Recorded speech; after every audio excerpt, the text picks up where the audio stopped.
In actions, a person expresses his essence, but it is in them that he is often mistaken. A person can reason beautifully and correctly, but not everyone can do the right thing. Looking back, he often regrets that he acted this way and not another. Did Adam forget that God forbade him to eat the forbidden fruit from the tree?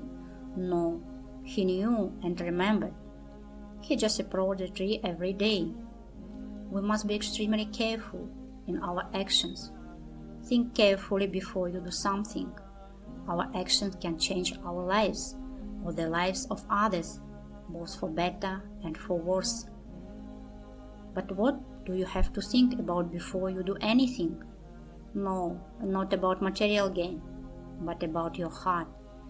Making the right decision is often influenced by pitfalls in the form of envy, pride, greed, arrogance, cruelty.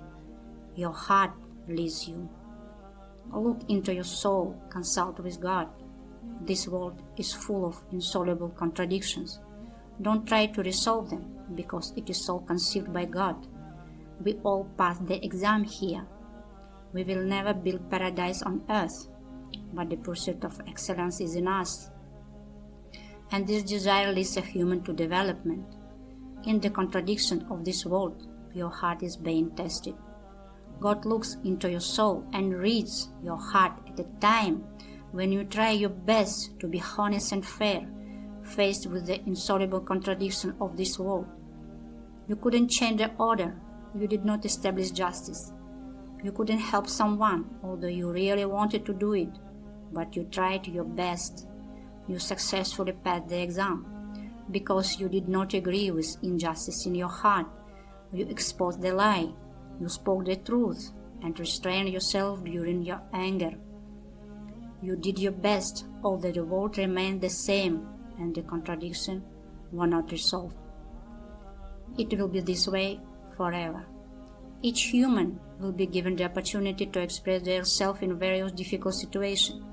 No one will escape this.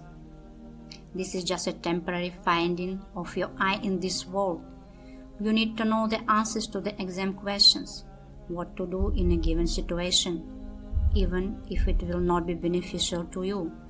Answer, act fairly and honestly to the best of your ability, and you will never lose.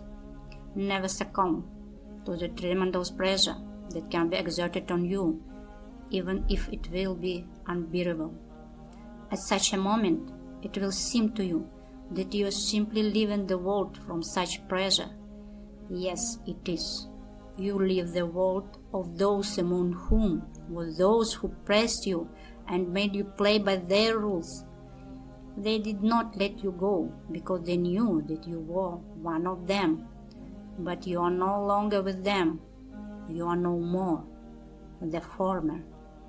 Now you have incited and born again, because you have reached a new level, where new trials with new people will await you. This time will be even harder, but you already tasted the sweetness of rebirth, and you know the rules of the game. The way of Adam is to get incited, to recognize the meaning, to go through good and evil, taste the death, and return in a new quality. Don't chase the temptations of this illusory world. We live in a world of scenery. Everything that surrounds us in this world is only scenery, even if it is lively scenery. Yes, they are living because they are created by God. But everything is temporary here, except your soul. Know that many trials come to us only once, after which our heart may be deviated from the truth or just become hardened.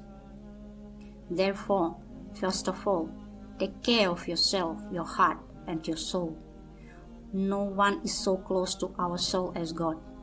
He is never absent. When you don't know what to do, consult God. He will show you the beacons. Learn to recognize them correctly. We will be asked for our actions, but our repentance erases them as unnecessary files. You will inevitably be wrong. No one can escape it. This is human nature. A person is impatient and often ungrateful to his Lord. But the doors of repentance are always open. Avoid fatal mistakes that can ruin your life. Hold on to faith in God, and you will find true happiness in your soul. You don't have to worry about anything. Rely on God, and everything will be fine. God's mercy has no boundaries. Never despair at the mercy of God.